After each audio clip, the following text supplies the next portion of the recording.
आज हम बात कर रहे हैं बीएससी पार्ट 2 मैथमेटिक्स का सेकंड पेपर डिफरेंशियल इक्वेशंस या अवकल समीकरण की।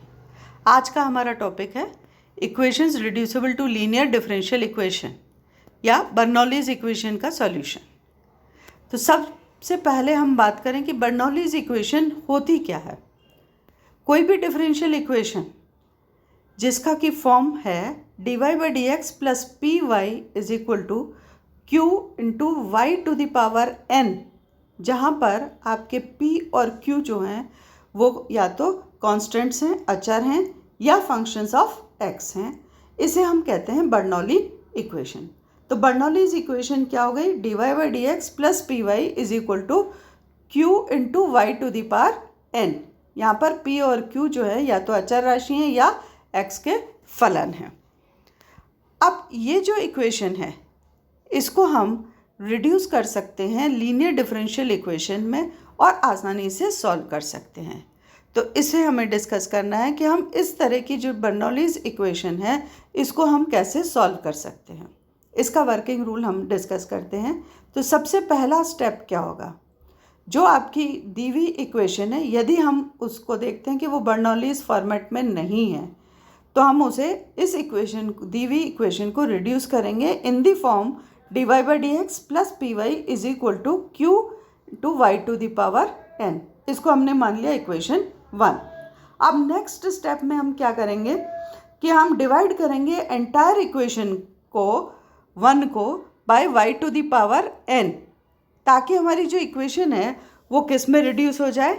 y to the power minus n dy by dx plus p into Y to the power 1 minus n is equal to Q.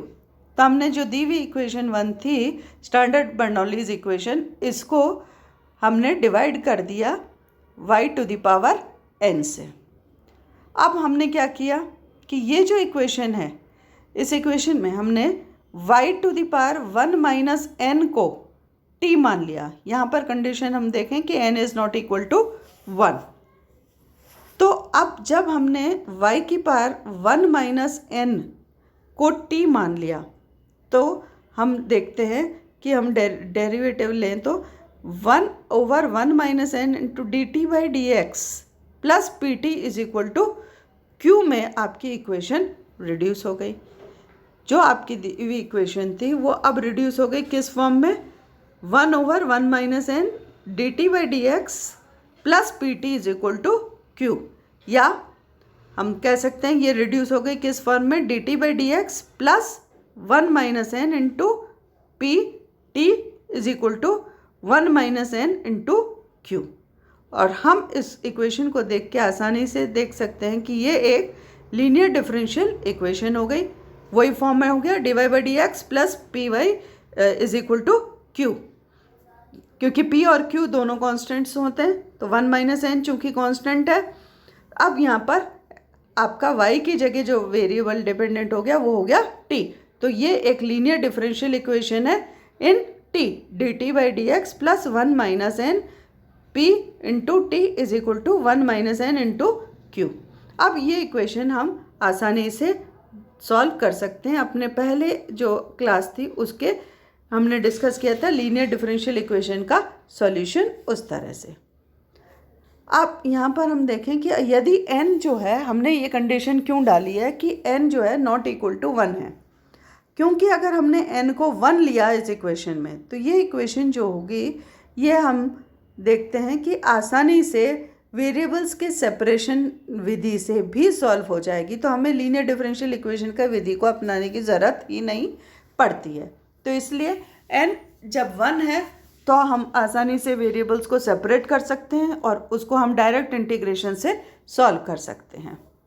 तो इस तरह से जो बर्नौली इक्वेशन है उसको हम लीनियर डिफरेंशियल इक्वेशन में सब्स्टिट्यूशन के द्वारा रिड्यूस कर सकते हैं और आसानी से अपने लीनियर डिफरेंशियल इक्वेशन के सॉल्यूशन की विधि से ही उसको सॉल्व कर सकते हैं।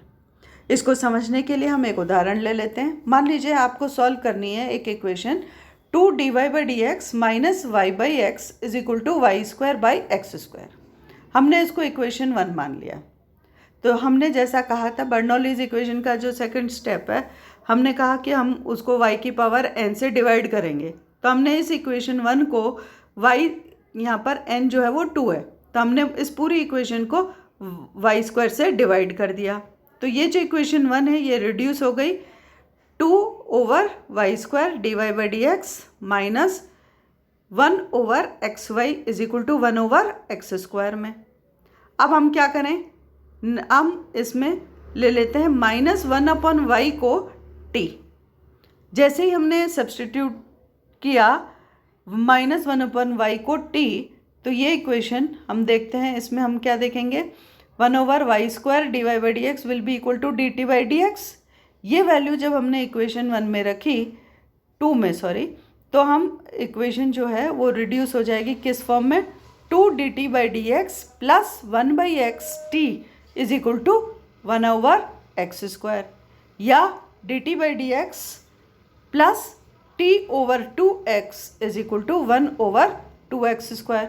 तो हम ये आसानी से देख सकते हैं कि ये जो इक्वेशन है ये लीनियर डिफरेंशियल इक्वेशन है, जहाँ पे t आपका डिपेंडेंट वेरिएबल और x इंडिपेंडेंट वेरिएबल है।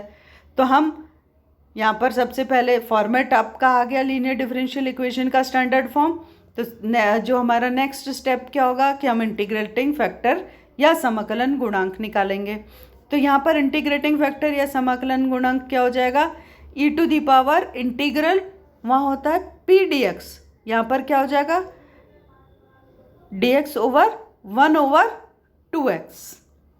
तो ये हो जाएगा e to the power 1/2 log x, यानी कि, और 1/2 हम log के जो प्रॉपर्टी है उससे इसको लिख सकते हैं e की power log root x। e और log दोनों नलीफाई हो जाएंगे, तो ये हो गया सिंपली रूट x। अब ये इंटीग्रेटिंग फैक्टर हो गया, तो अब हम डायरेक्ट सॉल्यूशन लिख सकते हैं। सॉल्यूशन क्या हो जाएगा, root x into T is equal to 1/2 integral root X to 1 over X square plus C, या 1/2 integral D X over X to the power 3/2 plus C, और ये इंटीग्रल हम सॉल्व करेंगे तो ये आ जाएगा -1 ओवर रूट एक्स प्लस सी, यानी कि इसको हम रीअरेंज करके t भी लिख सकते हैं डायरेक्ट, क्योंकि हमें t का मान चाहिए। t is equal to -1 upon X plus C over root X, but t क्योंकि हमने सब्सटीट्यूट किया था, हमें दिया हुआ y था, तो हम इस t को अपने ओरिजिनल वैल्यू से रिप्लेस कर देते हैं।